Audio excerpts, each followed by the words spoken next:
j'espère que vous allez bien. Je vous retrouve aujourd'hui pour une nouvelle vidéo et j'avais envie de faire quelque chose d'un peu spécial à l'occasion du Veganuary. Si vous ne savez pas, le Veganuary, c'est un événement qui a été lancé en Angleterre en 2014 qui est en fait une sorte de challenge, de défi où on va promouvoir le véganisme en proposant aux gens d'essayer le mode de vie végétalien pendant tout le mois de janvier. Donc en France, c'est pas un truc de fou, hein, on n'est pas encore, encore une fois, on est un peu en retard sur ça. Mais dans les autres pays et même en Europe, il y en a plein qui sont vraiment à fond dans le Veganuary. Vous allez trouver par exemple dans les magasins tout un tas d'options véganes pendant Veganuary, afin que les gens puissent vraiment avoir les moyens de tester le mode de vie végétalien pendant le Veganuary.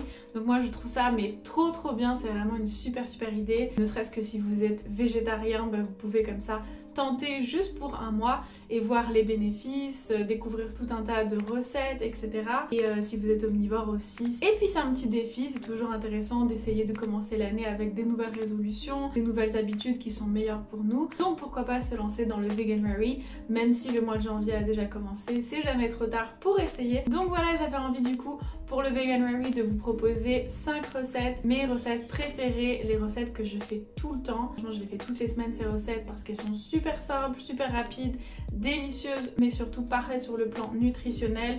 Comme ça, j'ai pas à me prendre la tête et à me dire où sont mes protéines, où sont mes ça. Donc voilà, c'est mes recettes favoris, mes recettes que je fais tout le temps et qui représentent bien, je trouve, la richesse du véganisme, les propositions infinies qu'on a quand on devient vegan au niveau de l'alimentation, au niveau des recettes. Voilà, j'espère que ces recettes vont vous plaire. Et si c'est le cas, n'oubliez pas à la fin de la vidéo de mettre un petit pouce bleu. Et si vous n'êtes pas encore abonné à ma chaîne, merci de vous abonner, ça me fait super plaisir et c'est très motivant pour moi. Bref, je vous laisse regarder mes recettes vegan et je vous souhaite un très bon Veganuary. On va commencer par mélanger 180 ml de lait de soja à la vanille avec une cuillère à soupe de vinaigre de cidre pour en fait faire fermenter le lait et avoir des pancakes plus légers, plus moelleux. Pendant que notre mélange fermente, on va écraser une banane bien mûre avec une fourchette jusqu'à avoir une consistance plutôt liquide comme celle-ci. Et ensuite on va venir y ajouter une cuillère à soupe d'huile végétale neutre et un petit peu d'extrait de vanille si vous n'avez pas utilisé un lait végétal à la vanille. On va ajouter ensuite 125 g de farine sans gluten, donc moi j'utilise un mélange de farine sans gluten, une pincée de sel, une cuillère à soupe de levure chimique, une cuillère à soupe de cannelle ou une cuillère à café si vous n'aimez pas trop ça. Et vous mélangez rapidement et ensuite on va ajouter le lait et le vinaigre de cidre et on va mélanger jusqu'à avoir une pâte de pancake. Donc voilà, ne mélangez pas trop surtout, mais on doit avoir cette consistance là. Et on va laisser reposer la pâte pendant 5 minutes à température ambiante. 5 minutes plus tard, on va mettre une cuillère à café d'huile végétale neutre dans une poêle antidérapante, une poêle à crêpes ce serait bien. Et on va mettre 2 cuillères à soupe de notre pâte quand la poêle est bien chaude. Et ne vous inquiétez pas, si vous faites comme moi et que vous en mettez un peu partout, si votre pâte est bien faite, ce sera très facile de rattraper les choses comme ceci. Donc voilà, on va attendre une petite minute qu'il y ait des bulles au-dessus du pancake et on va essayer aussi de le soulever, de le faire sauter. Donc s'il bouge, c'est bon. On peut le retourner, hop, et on va encore une fois laisser cuire une minute de l'autre côté. Et pareil, on fera le même test, on va essayer de le soulever et s'il bouge, c'est qu'il est cuit. Ensuite, je baisse à feu moyen pour le reste des pancakes pour qu'ils gardent une belle couleur. Et voilà, vous pouvez vraiment former, si vous êtes perfectionniste, le pancake sur ce côté-là. Mais après, quand vous le retournez, ce sera trop tard. Donc voilà, prenez bien le temps de le faire au bon moment. Et aussi n'hésitez pas à ajouter une cuillère à café d'huile quand il n'y en a plus sur la poêle, c'est très important. Moi j'en ajoute au bout de 3 pancakes, donc voilà, je ferai 6 pancakes avec cette pâte. Et voilà!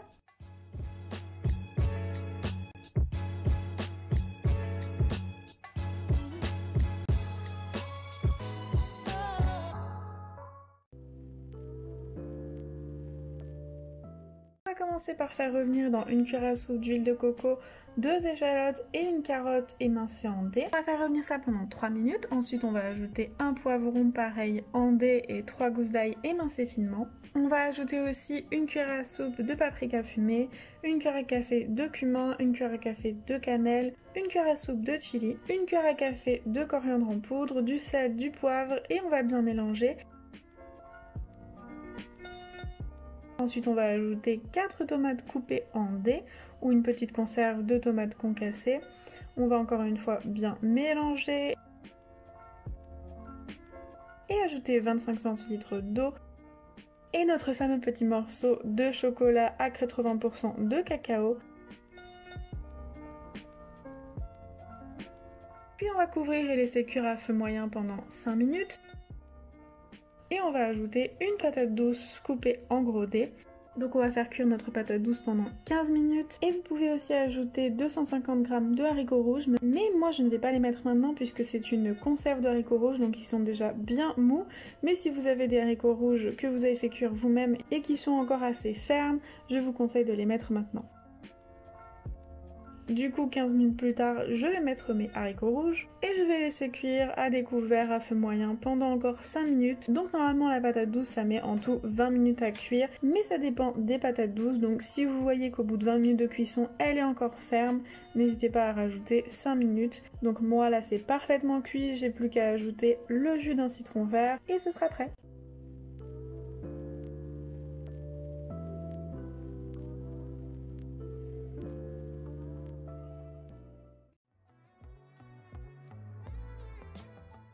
Alors on va commencer à faire cuire 300 g de riz à sushi, et pour ceux qui ne connaissent pas la méthode de la cuisson du riz à sushi, je vous mets le lien en barre d'infos et juste ici en haut. Ensuite, pendant que notre riz cuit, on va couper 200 g de tofu ferme en lamelles et on va les mettre dans un récipient afin de les faire mariner.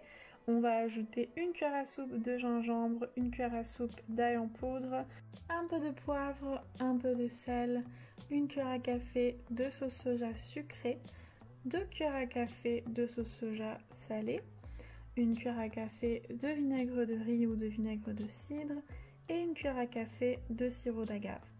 On va ensuite bien mélanger pour que la marinade soit bien répartie et on va laisser mariner le tofu au minimum 30 minutes au frigo, voire une nuit. Ensuite, pendant que notre tofu marine, on va couper un demi-concombre en lamelles.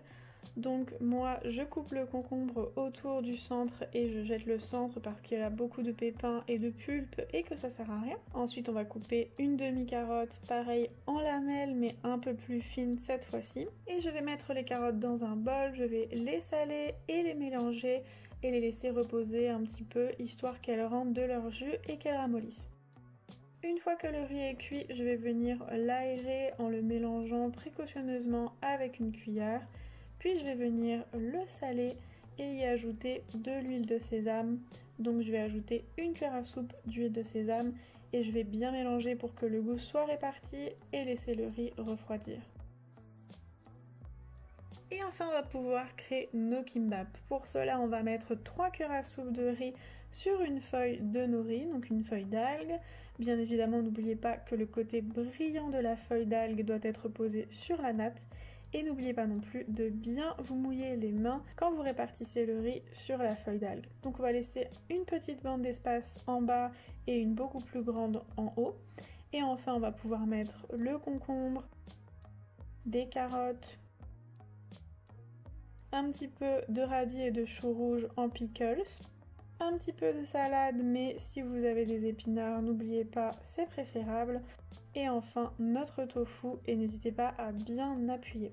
Ensuite on va un tout petit peu mouiller en haut et en bas la feuille de nori et on va pouvoir rouler notre kimbap. Donc n'hésitez pas, ayez vraiment confiance en vous pour ça.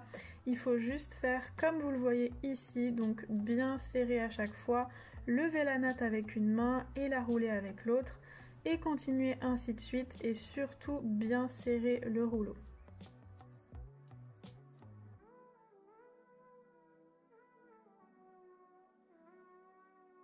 Et voilà, vous vous retrouvez avec un magnifique kimbap que vous allez enduire d'un petit peu d'huile de sésame pour le faire briller et pour lui donner encore plus de goût. Et ensuite, vous allez couper avec un couteau propre et légèrement mouillé le rouleau en tranches. Et n'hésitez pas à renettoyer et remouiller la lame du couteau à chaque fois qu'elle redevient sale.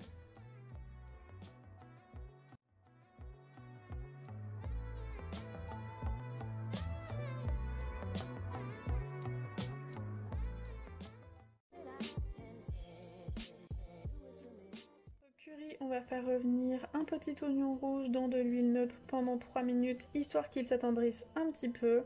Et on va ajouter ensuite 2 gousses d'ail qu'on aura émincées pendant la cuisson de l'oignon. On va faire revenir l'ail à peu près 30 secondes. Puis on va ajouter la pâte de curry vert. Donc voilà, je vous conseille d'ajouter 2-3 cuillères à soupe de pâte de curry. Après c'est à vous de voir, mais c'est très pimenté le curry vert, donc faites attention. Ensuite on va faire frire la pâte de curry dans un petit peu de lait de coco pendant 1 minute. Et ensuite on va ajouter 400 ml de lait de coco et on va porter à ébullition. Ensuite on va faire cuire le riz pour accompagner le curry. Donc c'est très simple, moi je prends une tasse de riz pour 2 tasses d'eau. Donc je fais ça pour le riz basmati ou le riz long grain. Ensuite je mets un petit peu de sel, je vais couvrir et porter à ébullition. Et ensuite baisser à feu doux et faire cuire pendant 12 minutes en tout. Et quand notre mélange bout, on va pouvoir ajouter une carotte et une aubergine coupées en dés. On va bien mélanger et on va laisser cuire à couvert, à feu doux pendant 10 minutes. Pendant ce temps, le riz a eu le temps de cuire, donc ce que je fais, c'est que je le mélange et je le laisse reposer à couvert pendant 10 minutes. Après les 10 minutes de cuisson du curry, je vais rajouter notre tofu ferme, bien mélangé, ajouter aussi le jus d'un citron vert et laisser cuire encore 10 minutes à couvert. 10 minutes plus tard, notre curry est prêt, donc il doit être bien liquide comme ceci, ne vous inquiétez pas, parce que quand il va refroidir, il va perdre de la sauce, et encore plus quand on va le répartir dans des Tupperware. Donc voilà, s'il est très liquide, c'est normal, vous pouvez le laisser refroidir et rectifier l'assaisonnement si besoin.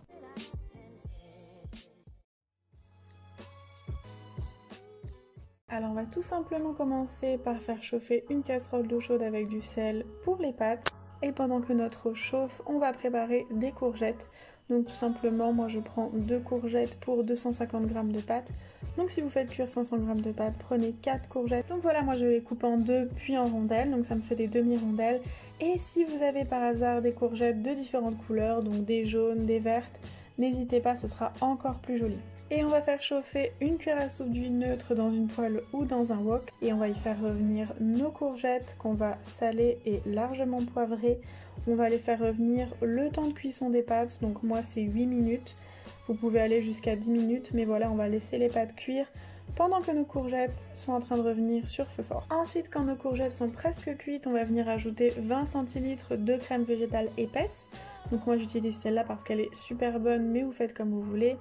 On va mélanger, éteindre le feu, rajouter un petit peu de thym séché, à nouveau du poivre et du sel.